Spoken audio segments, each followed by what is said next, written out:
गहरे सुनसान जंगल के बीचों बीच, जहाँ कोई इंसान जाने की हिम्मत नहीं करता था, वहाँ एक छोटा सा महल नुमा मीनार छुपा हुआ था। ये मीनार आम नहीं था, बल्कि जादुई दीवारों के पीछे छुपा हुआ था। ऐसी दीवारें जो बाहर वालों की आंखों से महल को गायब कर देती थीं। जंगल में खौफनाक दरिंदे, अजीब मखलूकात और आतिशफिशां उगलते देव रहते थे। मगर उन दीवारों के अंदर एक लड़की कैद थी, एक हसीन, नाजुक सी लड़की जिसके बाल सुनहरी धूप जैसे लंबे और नर्म थे और दिल में ख्वाबों का समुंदर छुपा हुआ था। उसका नाम कैथरीन था। कैथरीन अपनी कैद की दुनिया में बस एक चीज से खुशी लेती थी, पेंटिंग। कमरा छोटा मगर रोशन था। उसके बालों की लंबी चट्टियां जमीन पर लहराती हुई उसके पैरों के गिर्द लिपटी हुई थी। ब्रश के नर्म स्ट्रोक के साथ कैनोस पर आसमान और नीला समुंदर बनता जा रहा था। पेंटिंग के पास उसकी दो सबसे करीबी दोस्त थीं, एक छोटा सा शरारती खरगोश रूबी और एक प्यारी सी जामी रंग की नन्ही ड्रैगन पेनी। पेनी ने ब्रश के रंग देखकर मुस्कुराकर कहा, तुम्हारी पेंटिंग में तो जैसे हवा की खुशबू आ रही है। आसमान, पानी, रोशनी, सब कुछ कितना आजाद लग रहा है। शायद एक दिन मैं भी इसी तरह आजाद हो जाऊंगी, जैसे ये बादल और पानी। बस एक दिन। अचानक रूबी के कान खड़े हुए।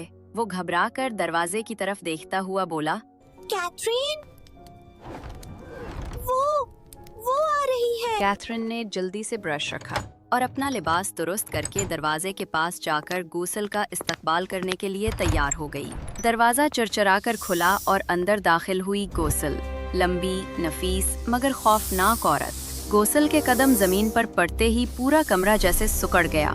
तो मेरी नन्ही खिदमतगार, क्या आज के सारे काम खत्म हो गए? जी मोहतरमा गोसल, सब कुछ कर दिया। कैथरीन नजरें झुकाकर नरमी से बोली। गोसल की नजर फर्श पर पड़ी, जहां हल्की सी गिर्द थी। ये क्या है? मैंने कहा था ये जगह चमकनी चाहिए। फिर वो कैथरीन के सुनहरी बालों को पकड़कर झटका दिया। याद रखो, तुम मेरी एहसानमंद हो। अगर मैं ना होती तो तुम जंगल के जानवरों का नवाला बन चुकी होती। ये कहकर वो हुरूर से चलती हुई अपने कमरे में चली गई। दरवाजा बंद हुआ, धड़ाम, और कमरे में सिर्फ कैथरीन, उसके आंसू बाकी रह गए। कैथरीन आहिस्ता से सांस ली, अपने आंसू पूंछे और कहा, चलो रात के खाने की तैयारी कर लेते हैं, वरना वो फिर नाराज हो जाएगी। तीनों चुपचाप शाम के खाने की तैयारी करने लगे और बाहर जंगल में हवा के साथ जादुई दीवारों की मध्यम रोशनी टिमटिमाती रही, जैसे किसी ख्वाब का दरवाजा बंद हो गया हो। कैथरीन खाने के बाद खिड़की के पास बैठी आसमान की तरफ देख रही थी। दिल में इंजानी तड़प जागी। पेनी ने आहिस्ता से कहा, कैथरीन, अगर हम वाकई वहां जा सकते, अगर दीवार के उस पार कोई दुनिया हो। बस काश कोई रास्ता होता। इतने में रूबी के कान खड़े हुए।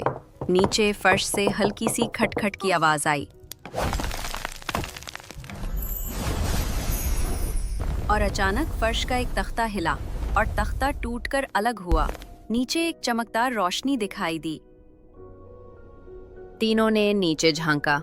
रोशनी किसी लंबी सुरंग में जा रही थी। कैथरीन ने हिम्मत जमा की, मैं देखने जा रही हूँ।